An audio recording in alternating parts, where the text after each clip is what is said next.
দিলে সুবহানাল্লাহ ওই সাহাবী বলছেন ইয়া রাসূলুল্লাহ আপনার পদতলে আমার মা বাবার জান কুরবান। ইয়া রাসূলুল্লাহ আমি বুঝতে পারলাম যেইভাবে আপনি হাসান ও হুসাইনকে নিজের চাদরের মধ্যে লুকিয়েছিলেন, আমি বুঝতে পারলাম ইয়া রাসূলুল্লাহ আপনি হাসান হুসাইনের সঙ্গে সুবহানাল্লাহ সোনা চাঁদের চাইতে বেশি মহব্বত করেন। হাসান হুসাইনের সঙ্গে দুনিয়ার সমস্ত সম্পদের চাইতে বেশি মহব্বত করেন। হাসান হুসাইনের সঙ্গে পৃথিবীর সমস্ত জিনিস এমনকি আসমানের চাঁদ সূর্য সমস্ত জিনিসের চাইতে আপনি বেশি মহব্বত করেন। ইয়া রাসূলুল্লাহ আমি বুঝতে পারলাম আপনি এই দুইজনের সঙ্গে প্রচুর মহব্বত করেন। ওই জন্য ইয়া রাসূলুল্লাহ আপনার মহব্বতকে বজায় রাখার জন্য আমি হাসান ও হুসাইনকে চুমা দিলাম। জোরে বলুন সুবহানাল্লাহ। আমি হাসান ও হুসাইনকে চুমা দিলাম। ইমাম হাসান ও হুসাইনকে আমি চুম্বন দিলাম।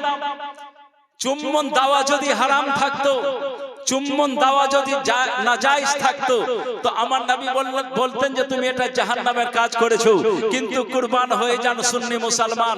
আল্লাহর কাছে লাখ লাখ শুকর যে আল্লাহ আমাদেরকে আহলে হাদিস বানায়নি, আল্লাহ আমাদেরকে ওয়াহাবি বানায়নি, আল্লাহ আমাদেরকে কোন লামাযাবি বানায়নি, আল্লাহ আমাদেরকে আশিকের রাসূল বানিয়েছে। এই জন্যই যে আমরা সুবহানাল্লাহ নবীর সঙ্গে মহব্বত করি, সাহাবার সঙ্গে মহব্বত করি। বিরাদার সামনে কেরাম আমার নবী বলতেছেন এ আমার সাহাবী শুনো, তুমি আমার হাসান ও হোসেনকে চুম্বন দিলে এই জন্যই যে আমি হাসান হোসেনের সঙ্গে মহব্বত করি। ওই জন্য তুমি চুম্বন দিয়ে প্রমাণ করলে যে তুমিও আমার হাসান হোসেনের সঙ্গে মহব্বত করো। এ আমার সাহাবী দুনিয়াতে যা হবে দেখার নাই, পৃথিবী একদিকে হয়ে যাবে দেখার নাই, সূর্য পশ্চিম দিক থেকে উঠে যাবে দেখার নাই, চন্দ্র জমিনে চলে আসবে দেখার নাই, কিন্তু এ আমার সাহাবী শুনো, আমার হুসাইনের সঙ্গে মহব্বত করেছো। খোদার কসম করে বলি দুনিয়া এক হয়ে যেতে পারে, কিন্তু আমি নবী মুস্তাফা তোমার জন্য জান্নাতকে ওয়াজিব করে দিলাম। জোরে বলুন সুবহানাল্লাহ। জান্নাত ওয়াজিব করে দিলাম। শুধু তাই নয়, আবার আমার নবী বললেন এ আমার সাহাবী শুনো, শুধু তোমার জন্য নয়, কিয়ামত পর্যন্ত আমার উম্মত উম্মতীদের মধ্যে যারা তোমার মতো মহব্বত আমার হাসান ও হুসাইনের সঙ্গে করবে, কিয়ামত পর্যন্ত আমি কিয়ামতের দিনে ওই সমস্ত আশিককেও নিজের সঙ্গে জান্নাতে নিয়ে যাব। জোরে বলুন সুবহানাল্লাহ। ইনারি নাম হচ্ছে মোহাব্বত, এটা নাম মোহাব্বত। আজকে বেরাদার যারা বলে ইয়াজিদ রাহমাতুল্লাহ আলাইহি, বলুন আস্তাগফিরুল্লাহ, কি বলে ইয়াজিদ রাহমাতুল্লাহ আলাইহি। রাহমাতুল্লাহ আলাইহির মানে জানেন? রাহমাতুল্লাহ আলাইহির মানে হচ্ছে যে আল্লাহ তার উপরে রহমত বর্ষিত করবে। বলুন আস্তাগফিরুল্লাহ। আর ইয়াজিদ যে জেনাকারী, ইয়াজিদ বেনামাজি, ইয়াজিদ দারুখর। আর ওই ইয়াজিদের জন্য আহলে হাদিসের মৌলবীরা বলে রাহমাতুল্লাহ আলাইহি, আল্লাহর রহমত নাজিল হোক। বেরাদার যে ইয়াজিদ ইমাম হোসেনকে শহীদ করালো, যে ইয়াজিদ 6 মাসের বাচ্চা আলী আসগরের কুরবানি করালো, যে ইয়াজিদ আউন মুহাম্মদকে শহীদ করালো, যে ইয়াজিদ শয়তান সুবহানাল্লাহ আলী আকবরের কুরবানি করালো, সেই ইয়াজিদকে আজকে আহলে হাদিসের আহলে খাবিসরা কি বলে যে রাহমাতুল্লাহ আলাইহি। বেরাদার ইয়াজিদের সঙ্গে ইয়াজিদকে যারা রাহমাতুল্লাহ আলাইহি বলবে, ইয়াজিদকে যারা রাহমাতুল্লাহ আলাইহি বলবে, সেই ব্যক্তি কখনো জান্নাতি হতে পারে না, তাকে জাহান্নামে যেতে হবে। তো আমার নবী মুস্তাফা আর সাহাবায়ে কেরাম শিখিয়ে দিলেন যে কেমন করে আহলে বাইতের সঙ্গে মহব্বত করতে হয়, কেমন করে আহলে বাইতের সঙ্গে প্রেম করতে হয়। সুবহানাল্লাহ, এই হাদিস থেকে আমরা প্রমাণ পেয়ে গেলাম। বেরাদার আরো আসুন সুবহানাল্লাহ, আপনারা শুনেছেন যে আমার নবী হযরত ইমাম হাসান ও হুসাইনকে কত ভালোবাসতেন, কত প্রেম করতেন। একদিনকার ঘটনা যে হযরত ইমাম হাসান ও হুসাইন দুই ভাই, তারা দুইজন কুস্তি লড়বে। আমার নবী বলছেন যে কি তোমরা কুস্তি লড়ো। দুই ভাই কুস্তি লড়বে, কুস্তি থেকে জিততে পারে। ও বেরাদার, দুই ভাইয়ের কুস্তি আরম্ভ হয়েছে। হযরত ইমাম হাসান হচ্ছেন বড় ভাই, আর হযরত ইমাম হোসেন হচ্ছেন ছোট। তো আমার নবী মুস্তাফা ছোট ভাইয়ের দিকে সারা না দিয়ে বড় ভাইয়ের দিক দিয়ে কথা বলছেন। মানে হযরত ইমাম হাসানকে শিক্ষা দিচ্ছেন যে এই ইমাম হাসান হুসেনের পায়ে এইভাবে ধরো, তার গলাকে এইভাবে ধরো, তার কোমরকে এইভাবে ধরে ফেলে দাও। কাকে শিক্ষা দিচ্ছে? ছোট ভাইকে, এই বড় ভাইকে। তো বেরাদার, ছোট ভাইকে শিক্ষা দেওয়া উচিত, কারণ যে ছোট তো ছোট আছে, বড় সঙ্গে পারবে না।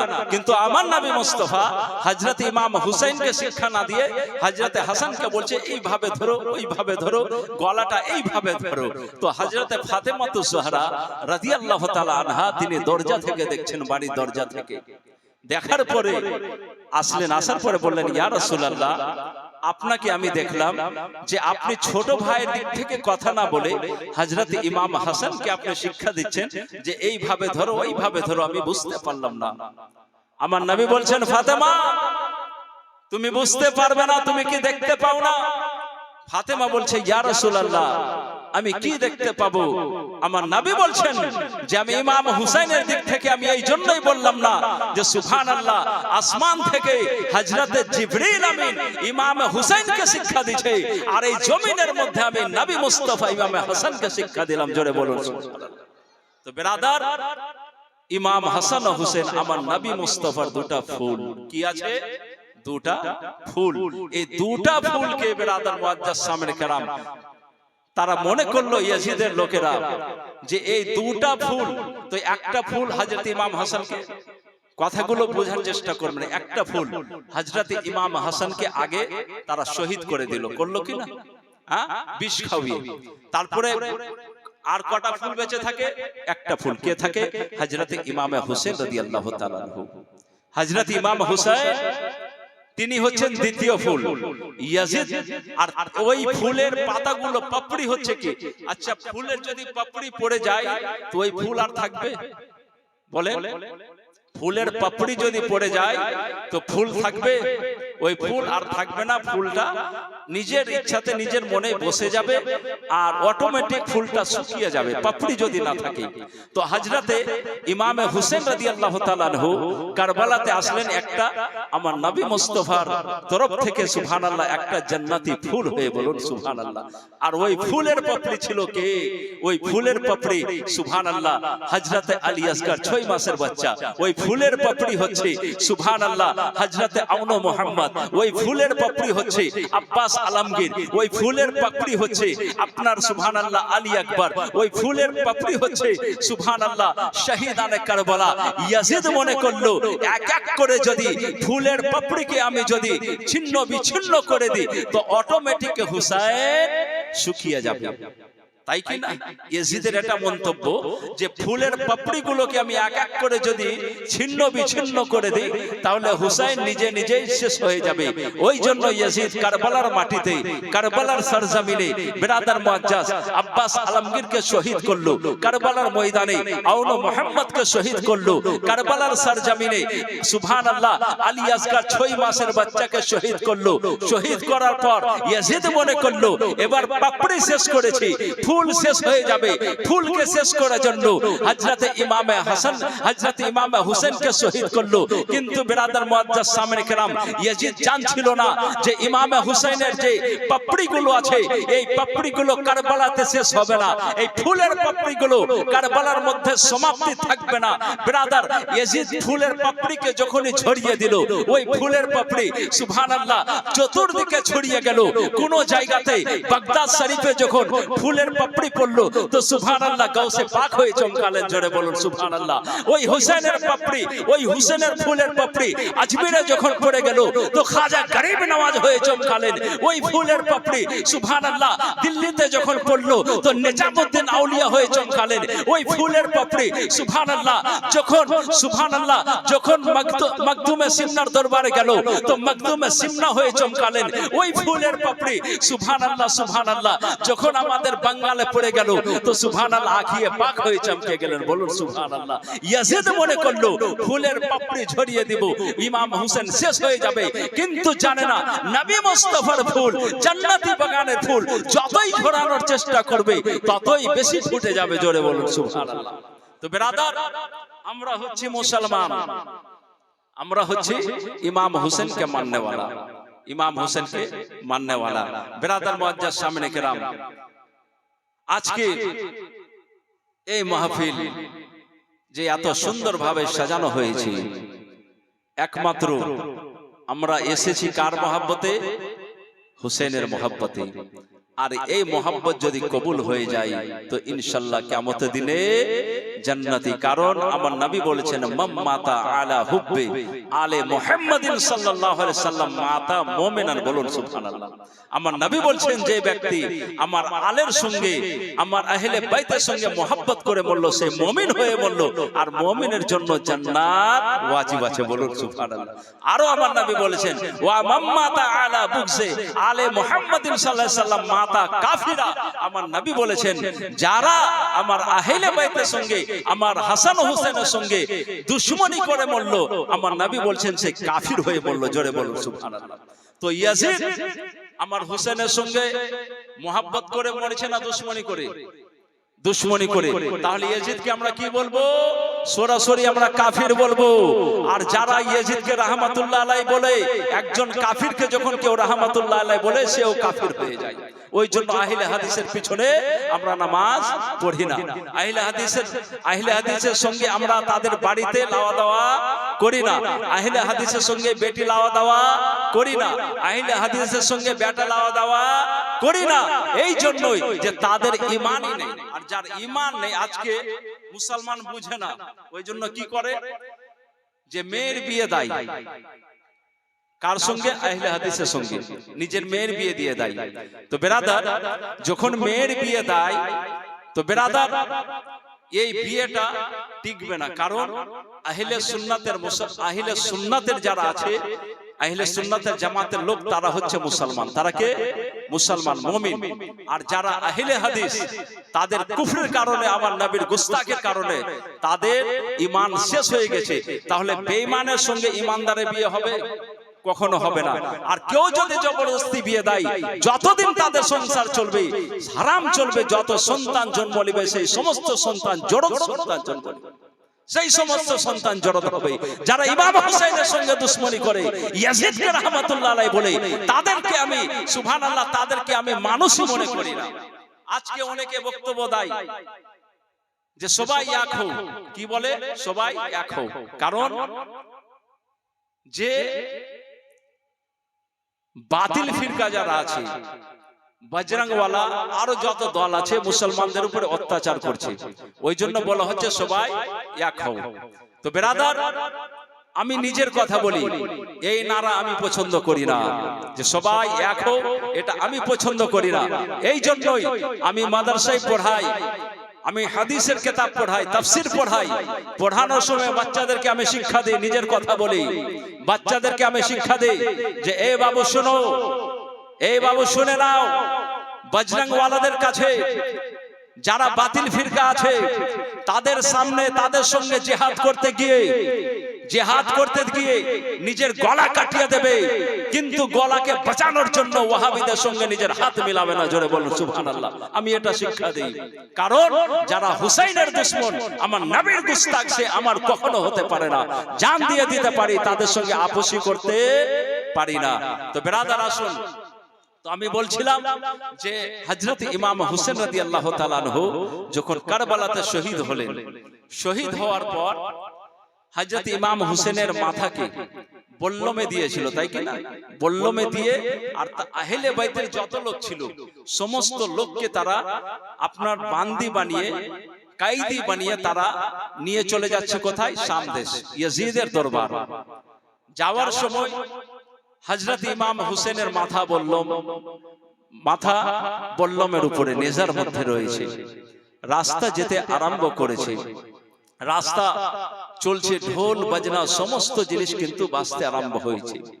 দারুবদ খেয়ে ইয়াজিদের সৈন্যরা তারা খুশি পালন করে, আর আহলে বাইতের ফুলরা কান্না করতে করতে হেঁটে হেঁটে রাস্তা যেতে লাগলো। বেরাদার মুআজ্জাজ সামনে কেরাম, বন্ধুগণের আমার, কিছুক্ষণ রাস্তা যাওয়ার পরে সবাইকে যেন পিপাসা লেগেছে। এক জায়গাতে সবাই মিলে দাঁড়িয়ে গেল। চতুর্দিকে মরুভূমি, সামনে জঙ্গল রয়েছে, পানির কোনো খবর পাওয়া যায় না। ইয়াজিদ ওবাইদুল্লাহ ইবনে জিয়াদ বলল যাও পানি খুঁজে নিয়ে আসো। একজন বলল হুজুর পানি যদি খুঁজতে লাগে তাহলে 2 থেকে 3 ঘন্টা সময় লাগবে, এমন গরম রোদ্রে এমন গরম তাপে কেমন করে এখানে থাকা যাবে। ওবাইদুল্লাহ ইবনে জিয়াদ বলল তিরপাল খানা কেটে নাও, তোমরা তাম্বু লাগিয়ে নাও। তাম্বু লাগিয়ে নাও হলো, সবাই তাম্বুর ভিতরে থাকলো। কিন্তু সুবহানাল্লাহ, যারা নবী বংশের ফুল, ওই নবী বংশের ফুলকে আপনার কি বলে যে তম্বুতে আর থাকতে দিল না, খোলা ময়দানে মহাকাশের নিচে রোদ্রের মধ্যে আহলে বাইতের ফুলকে রেখে দেওয়া হলো। বেরাদার মুআজ্জাজ সামনে কেরাম বন্ধুগণ আমার, তাদের সঙ্গে একজন 6 মাসে 4 বছরের মেয়ে, যার নাম হলো হযরতে সাকিনা। ওই 4 বছরের মেয়ে হযরতে সাকিনা রাদিয়াল্লাহু তাআলা আনহা, তিনি রৌদ্র সহ্য করতে না পেরে 1 পা 2 পা করতে করতে হযরতে সাকিনা যেন জঙ্গলের দিকে পৌঁছে গেছে। আর ওই জঙ্গলের কাছে একখানা গাছ ছিল, আর ওই গাছের নিচে হযরতে সাকিনা যেন আরাম করতে লাগিল। হযরত সাকিনা গাছের নিচে আরাম করতে লেগেছে।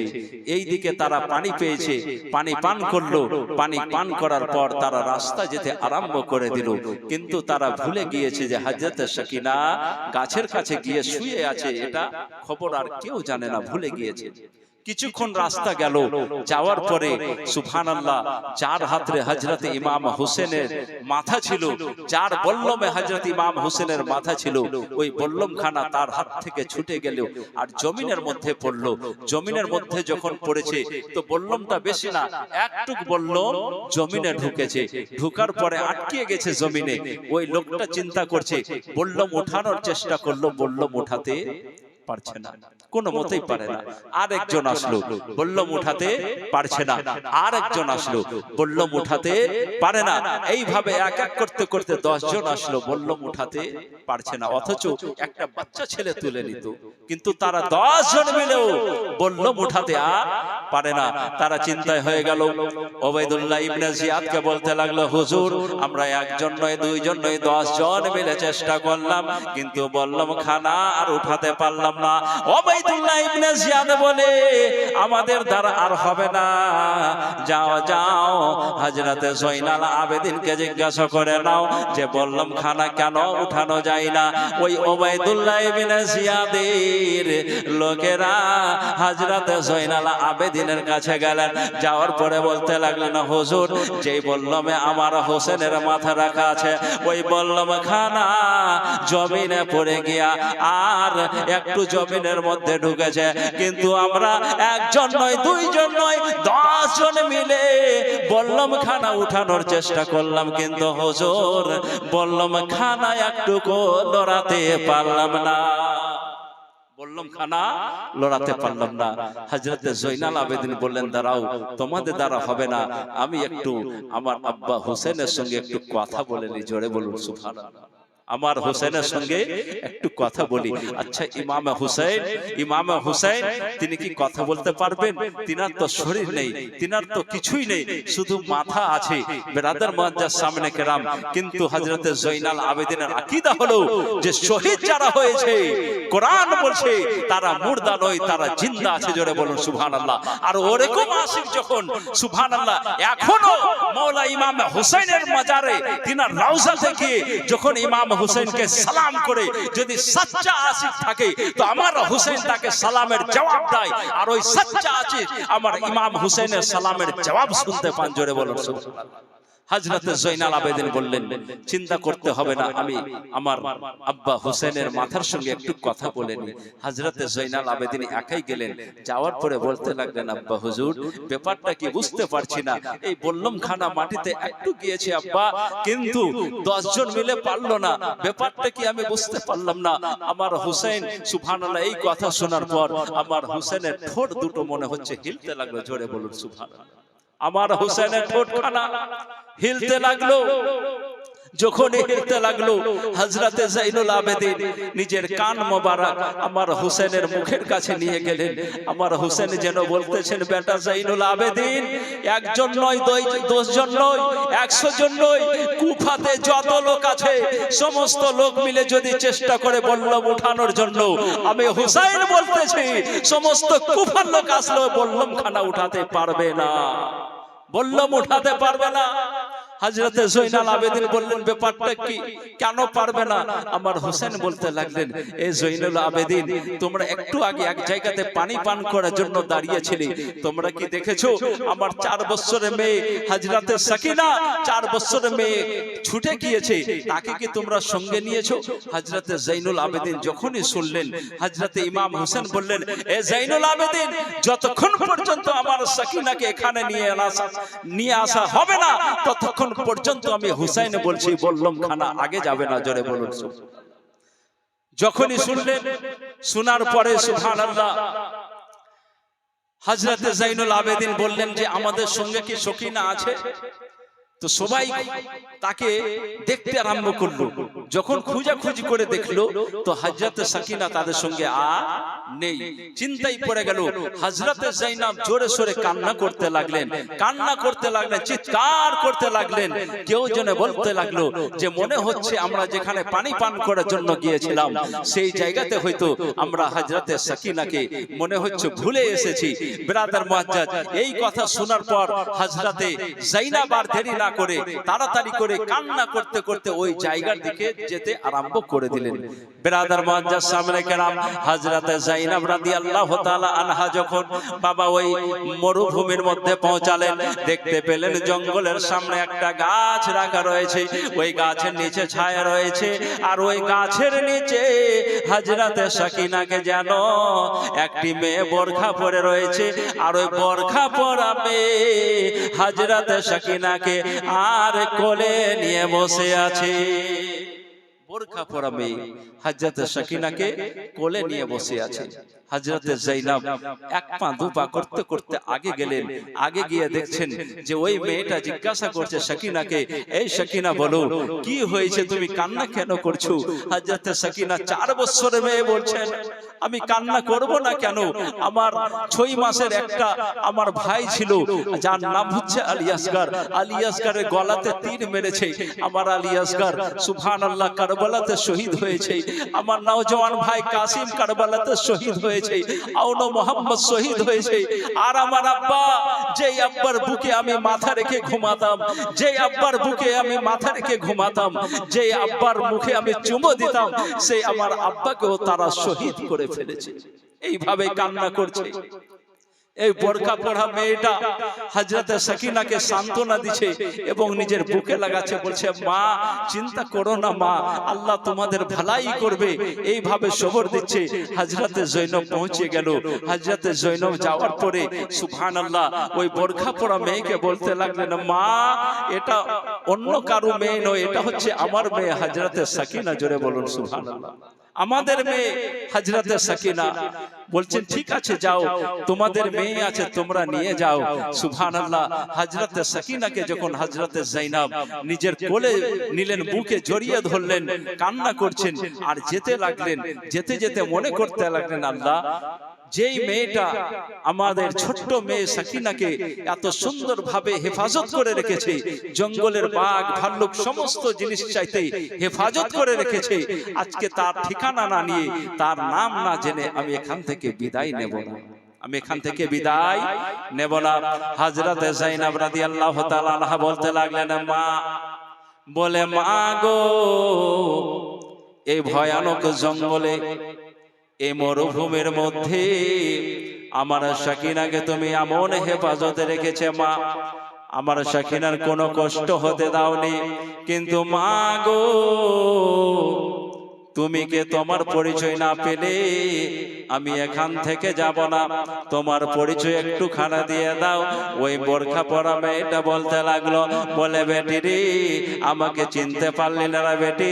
বলছে না না চিনতে পারলাম না, তোমার মুখে তো হিসাব দেওয়া রয়েছে, তোমার মুখে তো পর্দা করা রয়েছে, আমি কেমন করে তোমাকে চিনতে পারবো? ও বেরাদার, যখনই হযরতে যায়েনব এই কথা বললেন, ওই নারীটা সুবহানাল্লাহ নিজের পর্দা খানা, মুখ থেকে হিজাব খানা উঠালেন।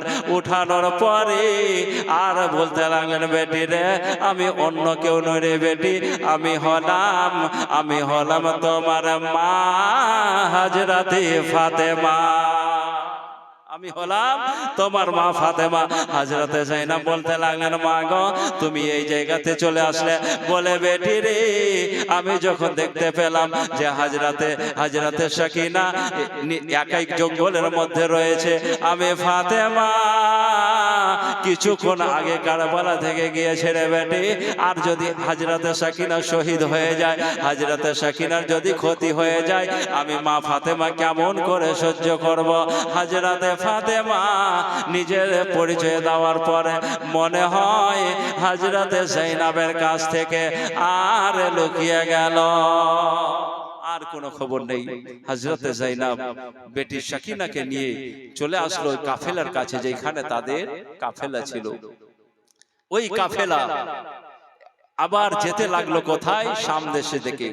তো সর্বপ্রথমে কাফেলাটা পৌঁছালো দামেস্ক শহরে, যে শহরের নাম হচ্ছে দামেস্ক শহর। ওই দামেস্ক শহরে যখন গেলেন তো দেখতে পাওয়া গেল যে দামেস্ক শহরের ছাদে মেয়েরা দাঁড়িয়ে আছে, আর রাস্তার ধারে ধারে নওজওয়ান যুবকরা দাঁড়িয়ে আছে, আর একটা সুন্দর মেলা বসেছে, বিরাট মেলা বসেছে। তো সেইখানে জিজ্ঞাসা করা হলো যে এই জায়গাতে এত বড় কিসের জন্য বসেছে? মেলা কিসের জন্য বসেছে? মেলাটা বসার কারণটা কি? এখানে একটা মশলা আপনাদেরকে আমি বলবো বেরাদার, মেলা কিসের জন্য বসেছে? তো কেউ উত্তর দিল, আর ওই মেলাতে তলোয়ার বাজি চলছে, মেলাতে ঢোল বাজনা চলছে, সমস্ত কাজ হচ্ছে, আর মেলাতে খরিদ্দারও হয়েছে, আর ওই মেলাতে অনেক ছেলে মেয়েরা এসে মেলার মধ্যে তারা সুবহানাল্লাহ অনেক ধরনের মানে আইশ মাস্তি করতেছে মেলাতে। তো জিজ্ঞাসা করা হলো এত বড় মেলা, এত সুন্দর মেলা কেন বসেছে? তো কেউ যেন উত্তর দিল কি তোমরা জানো না যে ইমাম কি বলে ইয়াজিদের সঙ্গে দুশমনি করেছিল একজন বাঘী ইমাম হুসাইন, আজকে তার কতল করা হয়েছে, তার খুশিতে আমরা মেলা বসিয়েছি। বলুন আস্তাগফিরুল্লাহ, তার খুশিতে মেলা বসানো হয়েছে। তাহলে বোঝা গেল যে মুহররমের দিনে মেলা যারা বসায় তারা মুসলমান না ইয়াজিদের দল? কিসের দল? ইয়াজিদের দল। কারণ মেলা কোন মুসলমান বসিয়েছিল না, মেলা বসিয়েছিল ইয়াজিদের লোকেরা। মেলা কারা বসিয়েছিল? ইয়াজিদের লোকেরা বসিয়েছিল মেলা, কোন মুসলমান মেলা বসায়নি, মেলা বসিয়েছিল ইয়াজিদের লোকেরা। ব্রাদার মুআজ্জাজ সামনে কেরাম বন্ধুগণ আমার, তো যারা মেলা বসায় তারা ইয়াজিদের দলের লোক। এটা আপনি লিখেলেন, আমি লিখে দিব যে মেলা যারা বসায় ইয়াজিদের দলের লোক, আর কাল কিয়ামতের ময়দানে তারা ইয়াজিদের সঙ্গে জাহান্নামে যাবে, ইমাম হোসেনের সঙ্গে জান্নাতি হতে পারে না মেলা বসানেওয়ালা। তাহলে শুনুন, এবার এই মেলাটা যেটা বসলো, আচ্ছা মেলাতে আপনার ক্ষতি কি হয়েছে আপনি কি জানেন? মেলাতে আপনার কত বড় ক্ষতি হয়েছে আপনি জানেন? আপনি জানেন না, কিন্তু আজকে জেনে নেন। আমরা মেলা যাচ্ছি, আপনারা মেলা যাচ্ছেন, নিজের বোনকে নিয়ে মেলা যাই, নিজের স্ত্রীকে নিয়ে মেলা যাই, নিজের আপনার কি বলে নিজের বাবা নিজের মেয়েকে নিয়ে মেলা যাই, কিন্তু মেলা তো গেলাম, বাজার করলাম, সব কিছু কিনা বেচা হলো, কিন্তু মেলা থেকে আমার ক্ষতি কি হলো আমরা এটা জানি? আমরা জানি না। তাহলে শুনুন, আমার নবী বলছেন যে একটা লোক হবে যাকে দাইয়ুস বলা হয়। কি বলা হয়? দাইয়ুস। সাহাবায়ে কেরাম জিজ্ঞাসা করলেন, ইয়া রাসূলুল্লাহ দাইয়ুস কোন ব্যক্তি? দাইয়ুস কারা? আমার নবী বলছেন দাইয়ুস হবে যারা জান্নাত পাবে না, তারা যারা দাইয়ুস তারা কিয়ামতের দিনে জাহান্নামে যাবে, আর সবচাইতে যেটা নিকৃষ্ট জাহান্নাম, সেই জাহান্নামে যাবে দাইয়ুসরা। সাহাবায়ে কেরাম বললেন ইয়া রাসূলুল্লাহ, তাহলে দাইয়ুসকে আমরা দাইয়ুসকে যে চিনতে পারলাম না, কাকে আপনি দাইয়ুস বলেন? তো সুবহানাল্লাহ, আমার নবী বলতেছেন, এ আমার সাহাবীরা শোনো, দাইয়ুসকে যদি চিনতে হয় তাহলে আজকে তার পরিচয় আমি দিয়ে দিচ্ছি। সাহাবীরা বললেন ইয়া রাসূলুল্লাহ, কে হচ্ছে দাইয়ুস? আমার নবী বললেন যে মক্কার মাটিতে একটা মেলা বসে যার নাম হচ্ছে ওকাসের মেলা। মক্কার সরজমিনে আবু জেহেলের নেতৃত্বে, আবু লাহাবের নেতৃত্বে যেটা মেলা বসে, ওই মেলার নাম হচ্ছে ওকাসের মেলা। আমার নবী বলছেন, যখন কোনো ব্যক্তি, কোন বাবা নিজের মেয়েকে বেপর্দার সহিত, মাথায় কাপড় নেই, আপনার মাথাতে পর্দা নেই, চেহারাতে পর্দা নেই, বেপর্দার সহিত যখন কোন বাবা মেলাতে নিজের মেয়েকে নিয়ে যায়, যখন কোন স্বামী বেপর্দা হিসাবে নিজের স্ত্রীকে নিয়ে ওই মেলাতে যাবে, যখন কোন ভাই নিজের বোনকে ওই মেলাতে নিয়ে যাবে, আর মেলাতে নিয়ে যাওয়ার পর পর্দা থাকবে না, আমার নবী বলছেন সেই স্ত্রী, সেই স্বামী হচ্ছে দাইয়ুস। বলুন সুবহানাল্লাহ। সেই বাবা হচ্ছে দাইয়ুস, যেই বাবা নিজের তার মেয়ে মেলা গেল, বাবা বারণ করলো না, আরো সাজিয়ে গুজিয়ে স্টাইল করে ফ্যাশন করে নিজের মেয়েকে মেলা পাঠালো, যে ছেলেরা দেখে যেন আমার মেয়েকে পছন্দ করে, যে উমুকের বেটিটা কতই না সুন্দর আছে। হ্যাঁ, কি বলবে? যে উমুকের বেটি কতই না সুন্দর। বলছে বেটিরে মেকআপ করেলে, মেকআপ যদি একটু ছুটে গেছে, আবার দ্বিতীয়বারে মেকআপ করালো কে? বাবা। দ্বিতীয়বারে মেকআপ করালো কে? মা। বলছে বেটিরে মেকআপ করেলে, মেকআপ হয়ে গেল, লিপস্টিক লাগিয়ে নিল, লাগিয়ে যাওয়ার পর ভাইকে বলল, ভাই তুমি জিন্স প্যান্ট পরে নাও, তুমি এটা পরে নাও, চশমা খানা লাগিয়ে নাও। ভাইকে সাজিয়ে দিল, বেটিকে সাজিয়ে দিল, বেটাকে সাজিয়ে দিল। বাবা বলছে, এই আমার বেটা যাও, তোমার বোনকে সুন্দরভাবে সাজিয়ে দিলাম, বেপর্দা করে বোনকে পাঠিয়ে দিল, যে বেটা যাও সুন্দরভাবে মেলাতে ঘুরিয়ে নিয়ে এসো, মানুষ যেন দেখতে পায় যে উমুকের বেটি কত সুন্দর, উমুকের বেটি আপনার কি বলে তার চেহারা কত সুন্দর, তার চেহারাতে কত ঝলক মারে। এই দেখার কারণে বাপ যখন নিজের বেটার সঙ্গে নিজের বেটিকে বেপর্দা করে পাঠাই, আমার নবী বলতেছেন ওই বাপ হচ্ছে দাইয়ুস, আর ওই বাপ কাল কিয়ামতের দিনে আগে জাহান্নামে যাবে। জোরে বলুন সুবহানাল্লাহ। বেরাদার, মেলাতে আপনি দাইয়ুস হচ্ছেন, আপনার ভাই দাইয়ুস হচ্ছে, স্বামী দাইয়ুস হচ্ছে। আমার নবী বলছেন ওই স্বামীও দাইয়ুস, যেই স্বামী নিজের স্ত্রীকে সুন্দরভাবে সাজিয়ে গুজিয়ে বেপর্দা করে মেলাতে নিয়ে গেল, আমার নবী বলছেন ওই স্বামীও দাইয়ুস, ওই স্বামীও কিয়ামতের দিন জাহান্নামে যাবে। আর যে স্ত্রী তার স্বামীর সঙ্গে ফ্যাশন করে মেলাতে যাবে, আমার নবী বলছেন ওই স্ত্রীও কিয়ামতের দিনে জাহান্নামে যাবে। দাইয়ুসের জন্য জান্নাত নয়, দাইয়ুসের জন্য জাহান্নাম হচ্ছে জরুরি। তো ব্রাদার, তো দাইয়ুস যারা, সে দাইয়ুসদের জন্য জাহান্নাম। তো আপনি মেলা বসালেন, তো কি করলেন? জাহান্নামের কাজ করলেন। মেলা বসালেন, জাহান্নামের কাজ করলেন, আপনি জান্নাতে যেতে পারবেন না, দাইয়ুস হয়ে যাবেন। ওই জন্য বেরাদার, মেলা থেকে সাবধান। মুহররম মাসে 10वीं তারিখে যেদিন মেলা বসে, ওই মেলাটা ইয়াজিদরা বসিয়েছিল, আর ওই মেলাতে ইয়াজিদের লোকেরা এসেছিল। ওই মেলাতে আমার হুসাইনের নবী বংশের লোক যায়নি, ওই মেলাতে কোনো সাহাবীর বাড়ির লোক যায়নি, যারা গিয়েছিল তারা ইয়াজিদের লোক ছিল। তো বেরাদার মুআজ্জাজ, তো আমি কি বলছিলাম, যে হযরতে যায়েনব এবং তারা সবাই মিলে যখন কাফেলার কাছে আসলো, আসার পরে সুবহানাল্লাহ, আবার ইমাম হুসেনের মাথা নিয়ে তারা চলে গেল কোথায়? দামেস্কের শহরে। তো দামেস্কের শহরে দেখলো যে মেয়েরা ছাদের উপরে দাঁড়িয়ে আছে, আর ছেলেরা রাস্তার কোলে দাঁড়িয়ে আছে। তারা দাঁড়িয়ে আছে, তাদের কানে খবর দেওয়া হয়েছে যে আতঙ্কবাদীকে নিয়ে আসা হচ্ছে। বলুন আস্তাগফিরুল্লাহ। নবী বংশের ফুল গো, নবী বংশের ফুল, সেই নবী বংশের ফুলকে আতঙ্কবাদী বলা হচ্ছে। বলছে যে আতঙ্কবাদীকে নিয়ে আসা হচ্ছে। এই কথা বলে তারা কিন্তু দাঁড়িয়ে আছে যে আতঙ্কবাদীর চেহারাটা কেমন হয় দেখবো। তো যখন দামেস্কের শহর দিয়ে সুবহানাল্লাহ হযরতে ইমাম হোসেনের খানদানের লোককে, তাদের বাড়ির ফুলদেরকে যখন নিয়ে যাওয়া হচ্ছে, তো সুবহানাল্লাহ নূরানি চেহারা যখনই দামেস্কের শহরের লোক দেখলো, দেখার পরে বলতে লাগলো সুবহানাল্লাহ সুবহানাল্লাহ, এরা কোনো সুবহানাল্লাহ আতঙ্কবাদী নয়, এরা তো আমরা মনে হচ্ছে এরা হচ্ছে আল্লাহর প্রিয় বান্দা বান্দি। বলুন সুবহানাল্লাহ, আতঙ্কবাদী হতে পারে না।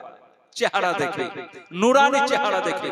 তো তারা সুবহানাল্লাহ পিপাসায় একেবারে কাতর হয়ে গিয়েছিল, পেটে দানা ছিল না, কেউ তাদেরকে খাওয়ার জন্য জিজ্ঞাসা করছে না। তার মধ্যে ছাদ থেকে একজন বৃদ্ধ মেয়ে, বুড়ি মেয়ে নেমে আসলো।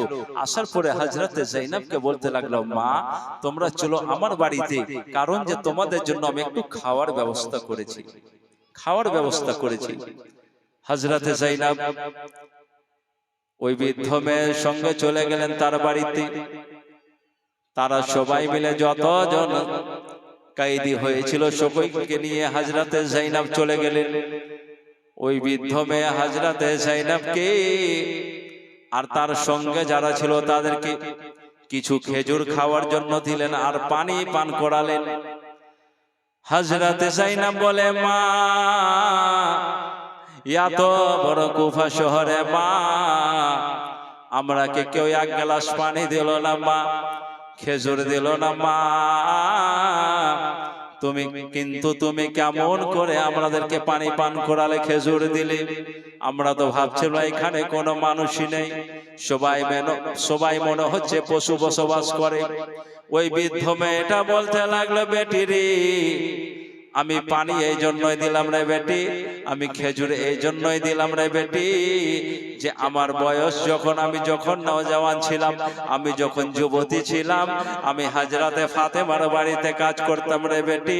আমি যখন কাজ করা শেষ হয়ে আমি যখন নিজের শহরে আসলাম, তখন হযরতে ফাতেমা বলেছিল যে নিজের শহরে যাবে যা, কিন্তু জীবনে কোনোদিন যদি কোনো কয়েদিকে দেখতে পাস তাহলে তাদেরকে খেজুর আর পানি পান করিয়ে দেবে।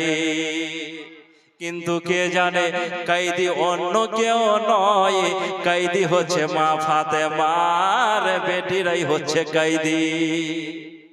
হযরতে ফাতেমা এতদিন আগে বলেছে যে জীবনে কোনো কয়েদিকে দেখতে পাস তো তাদেরকে খেজুর আর পানি পান করবে, কিন্তু কে জানে যে কয়েদি হয়ে যারা এসে তারা অন্য কই নয়, তারা হচ্ছে মা ফাতেমার বাড়ির লোক। বলুন সুবহানাল্লাহ। বেরাদার মুআজ্জাজ, খাওয়া দাওয়া হয়ে গেল। হযরতে যায়েনব বলতে লাগলেন, মা আমরা হলাম কয়েদি মুসাফির, আমরাকে জেলখানাতে নিয়ে যাওয়া হচ্ছে মা, আমরা হলাম মুসাফির। আমরা যদি আল্লাহর দরবারে একবার হাত তুলে দোয়া করি গো মা, তাহলে আল্লাহ আমাদের দোয়াকে কবুল করবে। বলে, মা গো আমাদেরকে তুমি পানি পান করিয়েছো, আমাদেরকে খেজুর খাওয়িয়েছো। বলে, মা গো বলো তোমার জন্য কি দোয়া করতে পারি, তোমার জন্য কি দোয়া করতে পারি? ওই বৃদ্ধ মেয়ে বলল, বেটি রে আমার জন্য দোয়া করতে হবে না, আমার জন্য দোয়া করতে হবে না যে আমি টাকা পয়সা পাই, আমি ধন সম্পদ সোনা চাঁদি পাই, এই দোয়াটা করতে হবে না। বলে, কি দোয়া করতে হবে?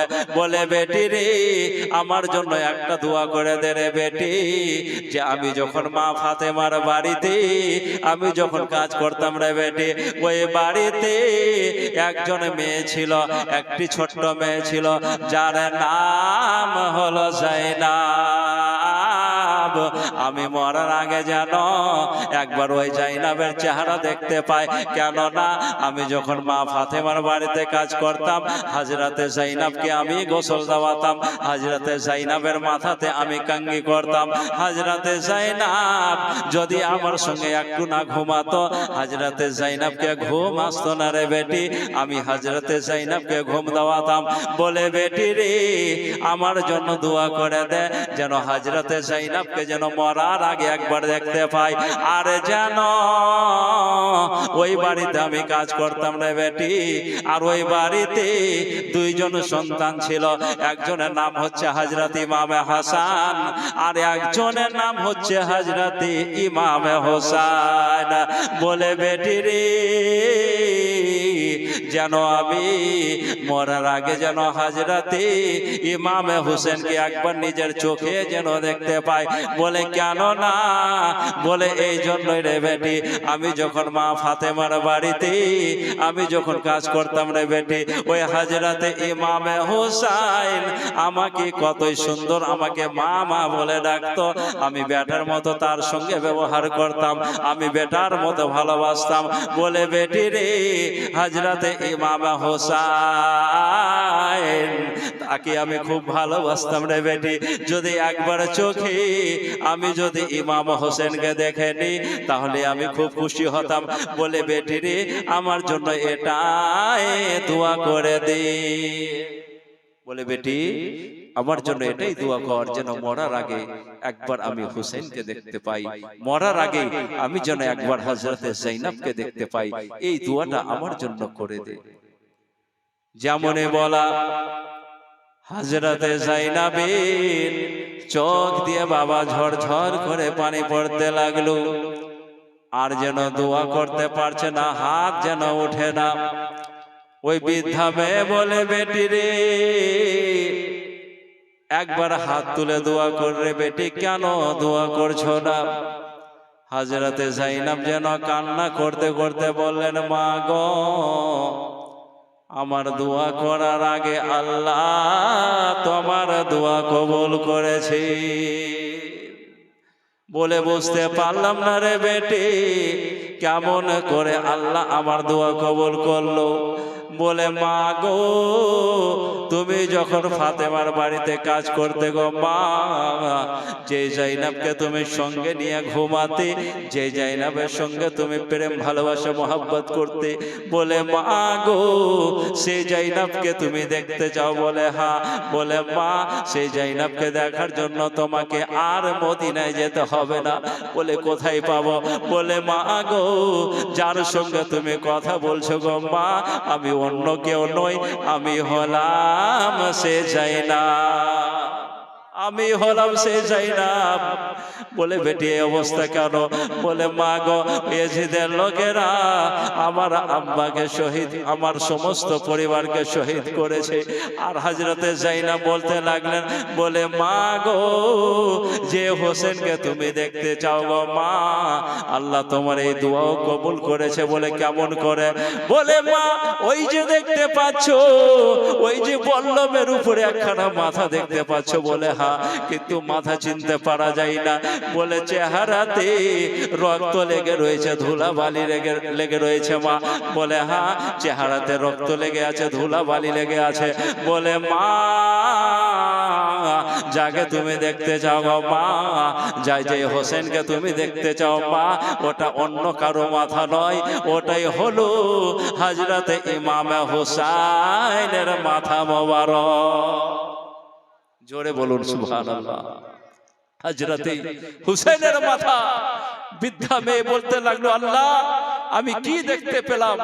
আমি যেটা দেখতে চেয়েছিলাম তার উল্টো হয়ে গেল। আমি দেখলাম যায়েনবকে দেখতে পেলাম তো কয়েদি হিসাবে, ইমাম হোসেনকে দেখতে চাইলাম তো তার মাথা দেখতে পেলাম। এই চিন্তা করতে করতে ওই বৃদ্ধা মেয়ে বাবা জোরে সোরে কান্না করতে করতে বেহুশ হয়ে গেল। বেহুশ হয়ে যাওয়ার পর আবার তাকে হোশে নিয়ে আসা হলো। তার কয়েকদিন পর ওই বৃদ্ধা মেয়ে সুবহানাল্লাহ হযরতে যায়েনবের কথা মনে করে করে ইমাম হোসেনের চেহারার কথা মনে করতে করতে ওই বৃদ্ধা মেয়ে দুনিয়া ছেড়ে বিদায় নিয়ে নিল। বলুন ইন্না লিল্লাহি ওয়া ইন্না ইলাইহি রাজিউন। একবার দোষের পড়ুন আল্লাহুম্মা।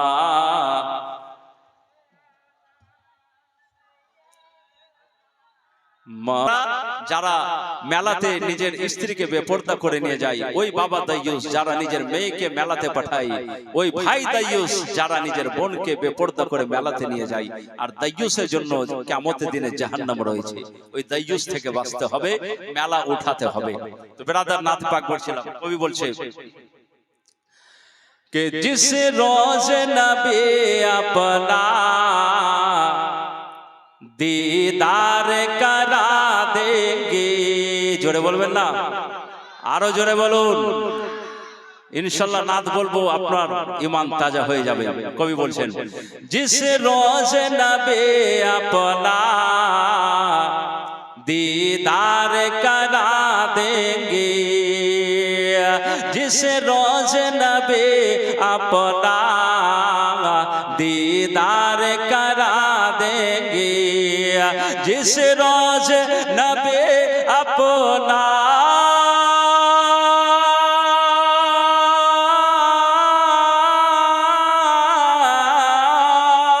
जिस रोज नबी अपना दीदार करा देंगे सरकार के कदमों पर, सरकार के कदमों पर हम जान लुटा देंगे जिस रोज नबी अपना दीदार करा देंगे। और क्या पूछते हो हमसे क्या ख्वाजा पिया देंगे। মানুষ জিজ্ঞাসা করে যে আজমির যাও খাজা পিয়া কি দিতে পারে। বরেলি শরীফ যাই আলা হযরতের মাজারে, তো বলে আলা হযরত কি দিতে পারে। কবি নিজের ভাষায় বলছেন कि क्या पूछते हो हमसे क्या ख्वाजा पिया देंगे, क्या पूछते हो हमसे क्या अहमद रजा देंगे, क्या पूछते हो हमसे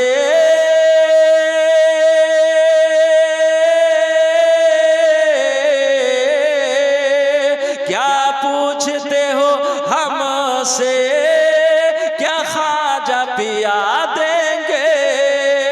उंगली को पकड़ करके, उंगली को पकड़ करके आका से मिला देंगे जिस रोज नबी अपना दीदार करा देंगे, जिस रोज नबी अपना दीदार करा देंगे सरकार के कदमों पर हम जान लुटा देंगे, सरकार के कदमों पर हम जान लुटा देंगे जिस रोज नबी अपना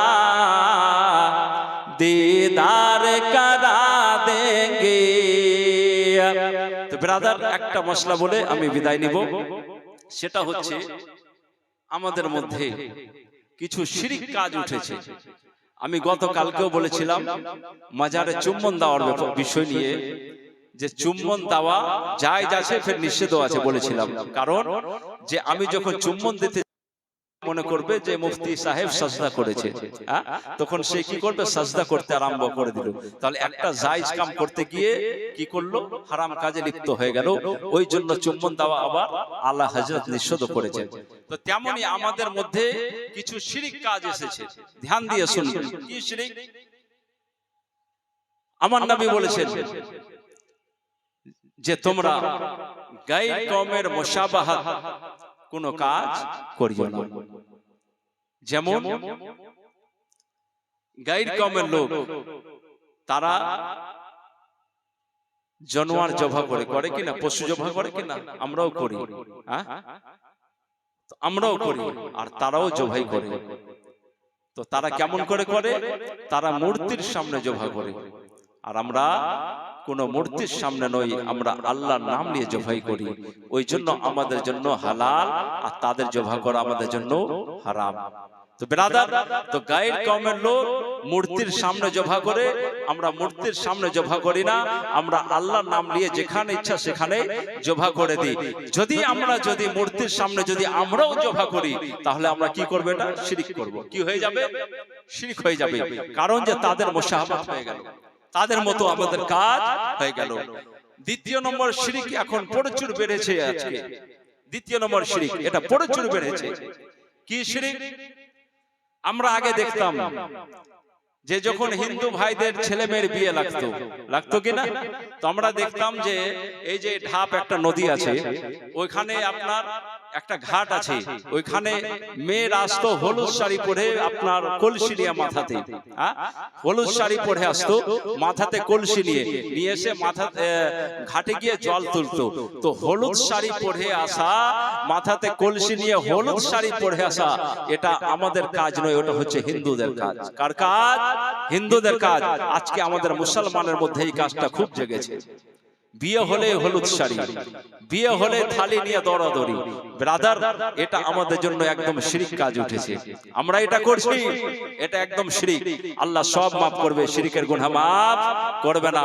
মুসলমান, যেই কাজটা একেবারে হিন্দুদের হয় সেই কাজ আমাদের জন্য যায় হতে পারে না। তো হিন্দুদের কাজ হলো বিয়ে শাদীতে হলুদ কাপড় পরে তারা ঘাটে আসবে। আজকে মুসলমানও হলুদ কাপড় পরে এটা ওটা করে বেড়ায়। তো আমাদের মুসলমানরা যদি এই কাজ করে তাহলে অবশ্যই তারা জাহান্নামে যাবে, অবশ্যই জাহান্নামে যাবে। বিরাদার মুআজ্জাজ সামনে কেরাম, ওই জন্য হলুদ কাজ, এই হলুদ শাড়ি পরা থেকে দূরে থাকতে হবে। বিয়েতে চলবে না হলুদ শাড়ি, বিয়েতে চলবে না, বিয়েতে ডান্স চলবে না, ডিজে চলবে না, বিয়েতে আপনার কি বলে যে কোনো ছোকরাকে ডেকে ডান্স করানো চলবে না। বিরাদার মুআজ্জাজ সামনে কেরাম, বিয়ে হচ্ছে আমার নবীর সুন্নাত। কার সুন্নাত? জোরে বলুন। আমার নবীর সুন্নাত। আর গান বাজানো কার? শয়তানের। গান কারা বাজায়? শয়তান, ইবলিস। তো আমরা হচ্ছি নবীর উম্মত, আমাদের দ্বারা গান বাজনা কেন হবে? আমাদেরকে বিয়ের সুন্নাত আছে। আমার নবী বলেছেন ওই বিয়েতে আমিও হাজির হই যেই বিয়েতে আমার নামে মিলাদ পড়া হয়। জোরে বলুন সুবহানাল্লাহ। ওই বিয়েতে আমি হাজির হই যেই বিয়েতে আমার উপরে দরুদ পড়া হয়। ওই বিয়েতে আমি হাজির হই যেই বিয়েতে আমার নামে মিলাদ পড়া হয়। আমার নবী বলছেন ওই বিয়েতে আমি হাজির হই না, শয়তান হাজির হই। যেই বিয়েতে ডিজে বাজানো হয়, যেই বিয়েতে গান বাজানো হয়, যেই বিয়েতে ডান্স করানো হয়, যেই বিয়েতে ছাক্কাকে নিয়ে এসে ডান্স করানো হয়, সেই বিয়েতে আমার নবী বলছেন আমি হাজির হই না, ওই বিয়েতে শয়তান হাজির হয়। তাহলে আপনি শয়তানের সঙ্গে শয়তানকে বারাতি বানিয়ে আপনি বিয়ে দিলেন, আপনি কখনো জান্নাত পেতে পারেন না। ওই জন্য সাবধান হয়ে যান। হলুদ শাড়ি বন্ধ করেন, হলুদ শাড়ি বন্ধ করুন, ডিজে বন্ধ করুন, বাজনা বন্ধ করুন। আমি সাফ বলে দিয়েছি ইনশাআল্লাহ, আলহামদুলিল্লাহ। আমি ছাক্কুটোলা মসজিদে থাকি, এখানে আমি সাফ বলে দিয়েছি বিয়ে বাড়িতে ডিজে বাজলে বিয়ে পড়াতে যাব না, ছেলের বিয়েতে ডিজে বাজলে গরু জবাই করতে যাব না। আলহামদুলিল্লাহ, আমার মসজিদের এখানে কয়েকটা বিয়ে হয়েছে, আলহামদুলিল্লাহ সুম্মা আলহামদুলিল্লাহ, যে এখন পর্যন্ত ডিজে বাজানে। জোরে বলুন সুবহানাল্লাহ। তো ব্রাদার, সবাইকে নিয়ে আমি একটা গর্বিত, আমি একটা গর্বিত যে আমি 1 বছর বা 1.5 বছর থেকে মসজিদে আছি। যে মসজিদে এসে যদি একটা হারাম কাজ যদি বন্ধ করতে না পারি তাহলে আমার কোনো দামই নেই। শুধু পেটের দায়ে মসজিদে থাকলে হবে না, ইমামতি করলে সুন্দরভাবে সঠিকভাবে শরীয়তকে স্মরণ রেখে ইমামতি করতে হবে। আর পেটের দায়ে ইমামতি করলে হবে না। ডান্স করছে করতে দাও, তোমার মুখ বন্ধ। গানা বাজছে বাজাও, তোমার মুখ বন্ধ। হারাম কাজ করছে করুক, তোমার মুখ বন্ধ। এইভাবে মুখ বন্ধ রাখলে ইমামতির কোনো দাম নেই, ওই ইমামের পিছনে নামাজও হবে না। যতক্ষণ পর্যন্ত হারাম কাজের বিরুদ্ধে আপনার মাথা খোলেনি, মাথা উঠায়নি, যতক্ষণ পর্যন্ত নাজায়েজ কাজের বিরুদ্ধে জবান খোলেনি, ওই ইমামের পিছনে নামাজও হবে না। কারণ সে ইমামতি পেটের দায়ে করছে, শরীয়তের জন্য করে না। ব্রাদার, আল্লাহ পাক রব্বুল আলামিন প্রত্যেক ইমামকে যেন তৌফিক দান করে, যেন সুন্দর কথা বলার, যেটা কথা জরুরি আছে, শরীয়তের বিধানের খেলাফ আছে, তার বিরুদ্ধে কথা বলার প্রত্যেক ইমামকে আল্লাহ তৌফিক দান করে। বলুন আল্লাহুম্মা আমিন। ওয়া আখিরু দাওয়ানা আনিল হামদুলিল্লাহি রাব্বিল আলামিন। আসসালামু আলাইকুম ওয়া রাহমাতুল্লাহি ওয়া বারাকাতুহু।